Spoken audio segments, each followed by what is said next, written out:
Hi గారు, welcome to our channel. ప్రస్తుతం మనతో పాటు దాము బాలాజీ గారు సీనియర్ జర్నలిస్ట్ ఉన్నారు. వారితో ఒకసారి మాట్లాడదాం. సార్ నమస్కారం సార్. నమస్తే.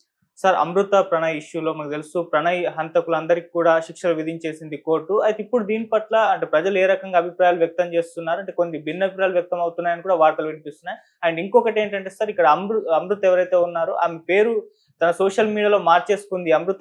ప్రణయ్ నుంచి అమృత వర్షిణి అని మార్చేసుకుంది. దీని నేపథ్యంలో ఆమె సెకండ్ మ్యారేజ్ ఏమన్నా చేసుకోబోతుందా అన్నట్టుగా కూడా సోషల్ మీడియాలో వార్తలు ప్రచారం చేస్తూ ఉన్నారు సార్.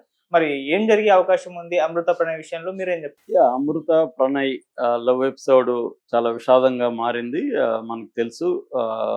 వాళ్ళిద్దరూ 2018 జనవరి 31న ఆర్య సమాజంలో పెళ్లి చేసుకున్నారు.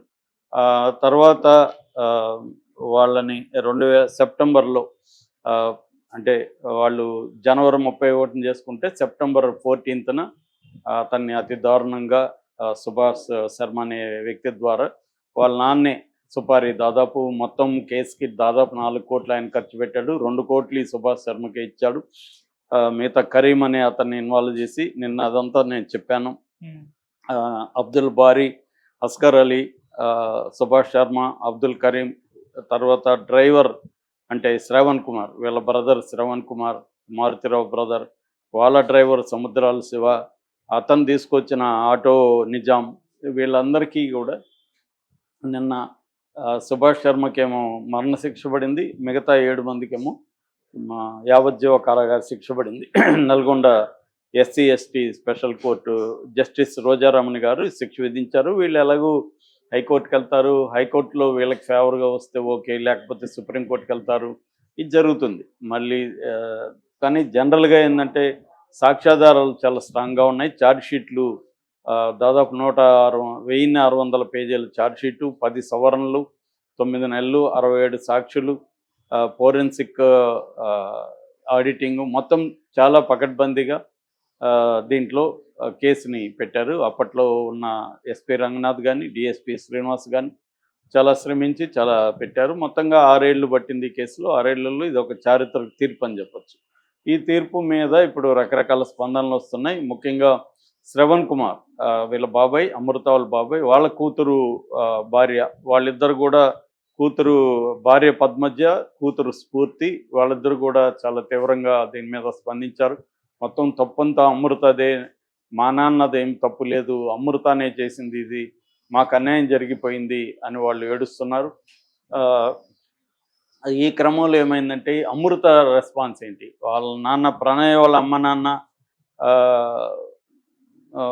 వాళ్ళిద్దరేమో బాలస్వామి, ప్రేమలత, వాళ్ళిద్దరు సమాధి దగ్గరికి పోయి తలుచుకొని ఏడ్చి న్యాయం జరిగింది అని ప్రణయ్ సమాధి దగ్గర ఏడ్చారు. వాళ్ళిద్దరూ బాలస్వామి మీడియాతో మాట్లాడారు. నా కొడుకు చావుకి ఇప్పుడు న్యాయం జరిగింది అనుకుంటున్నాను, ఇక మీదట ఇలాంటి హత్యలు జరగకుండా ఉంటే బాగుంటుంది అనేది అతను కోరుకున్నాడు. అయితే ఈమె కొద్దిగా లేటుగా స్పందించినట్టు ఉంది అమృత ఏమో ఫస్ట్ ఏమో న్యాయం జరిగింది అన్నట్టుగా పెట్టింది. దాని తర్వాత ఇలాంటివి జరిగితే, ఇలాంటి తీర్పు వల్ల ఇకనైనా ఇలాంటి పరువు హత్యల పేరుతో కుల ఉన్మాద హత్యలు ఆగిపోతాయి అనుకుంటున్నాను, ఇవన్నీ చెప్పింది. ఇదంతా బాగానే ఉంది. ఎందుకంటే అందరూ కూడా అమృత స్పందన ఏంటి అనేది చూశారు. ఆమె ముందు నుంచి కూడా మా నాన్నకి, మా బాబాయ్కి, చంపిన వాళ్ళకి అందరికీ కూడా ఉరిశిక్ష పడాలని డిమాండే ఆమె చేస్తుంది.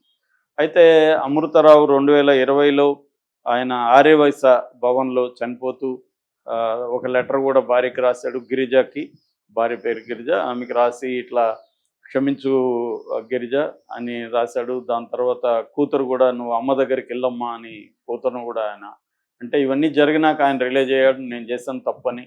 మామూలుగానే రంగనాథ్ కూడా అన్నాడు ఆయన వెరీ సెన్సిటివ్ పర్సన్ అని చెప్పి. సో ఇది జరిగింది. సో ఇప్పుడు అమృత ఏమో పక్కన మామూలుగా ఆమె ఐడి ఉండేది, ఆమెకి దాదాపు ఒక 5 లక్షల మంది ఫాలోయర్స్ అంతా ఉన్నారు. సో ఆమె మామూలుగా అమృత ప్రణయ్ అని ఉండేది, అది ఇప్పుడు తీసేసి అమృత వర్షిణి అని పెట్టుకుంది.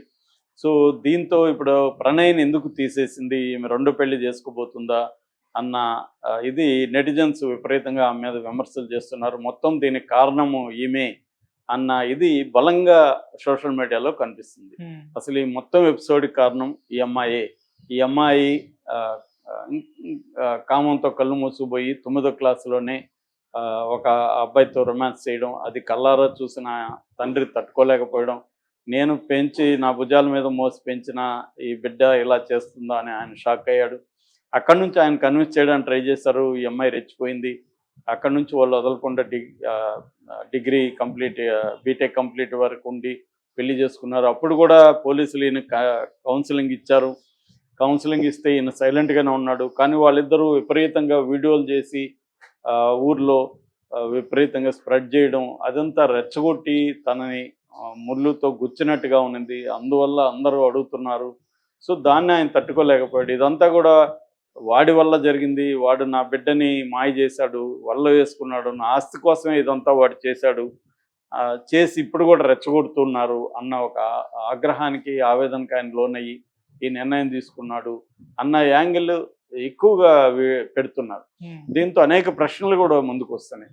సో దళితులేమో ఒక మాల కావచ్చు, ఒక మాదిగ కావచ్చు, వాళ్ళిద్దరూ పెళ్ళిళ్ళు చేసుకోవట్లేదు.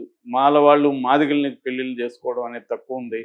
అట్లాగే మాల కానీ మాదిగలు కానీ ఉపకులాలు ఉన్నాయి, రిల్లి లేకపోతే ఇంకేవో రకరకాల, వాళ్ళల్లో పెళ్లి చేసుకోవట్లేదు. ఎంతసేపు వాళ్ళు తమ కంటే పెద్ద కులాల్లో వాళ్ళని ట్రాప్ చేసి పెళ్లి చేసుకోవడం మీదనే ఫోకస్ పెడుతున్నారు.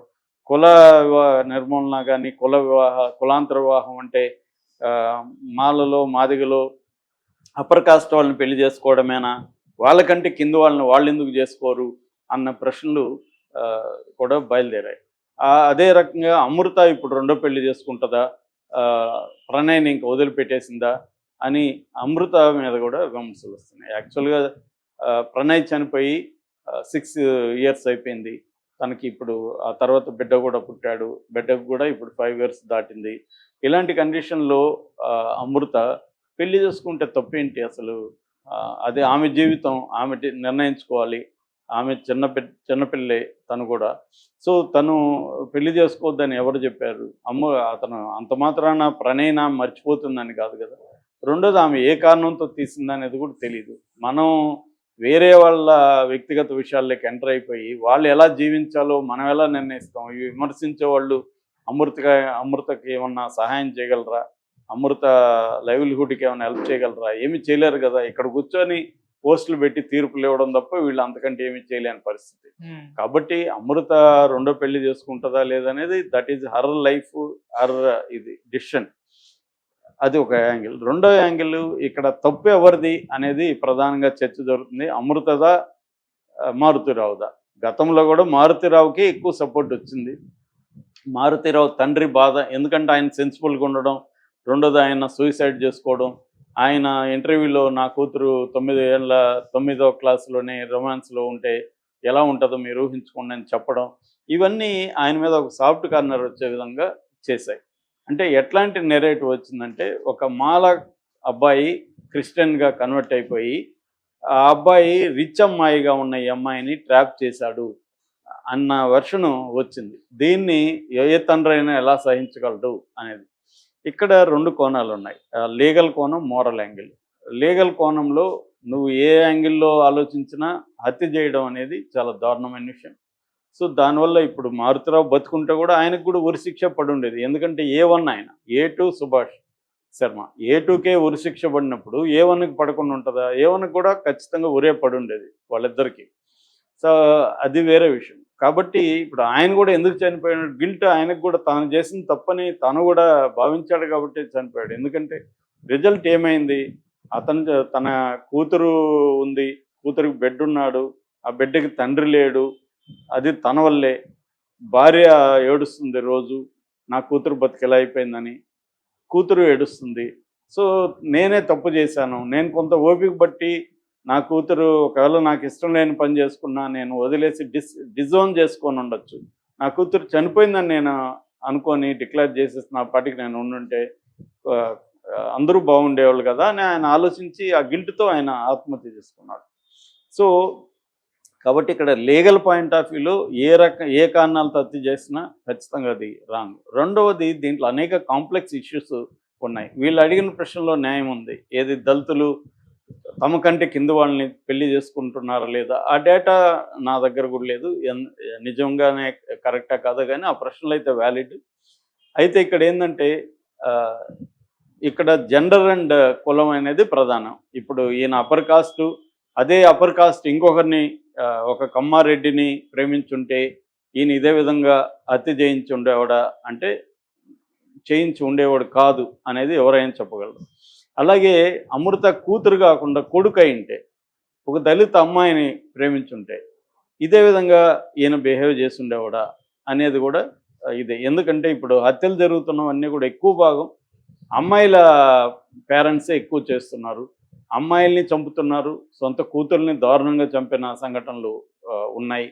సో వీళ్ళ పరువు ప్రతిష్ట అంతా అమ్మాయిలే కాపాడాలి, ఒకటే యాంగిల్. రెండోది కుల ఉన్మాదం, అంటే తమకంటే తక్కువ కులాన్ని యాక్సెప్ట్ చేయకపోవడం. మళ్ళీ అప్పర్ కాస్ట్లోనే చాలా మ్యారేజెస్ నేను ఈ మధ్య వింటున్నాను, చూస్తున్నా.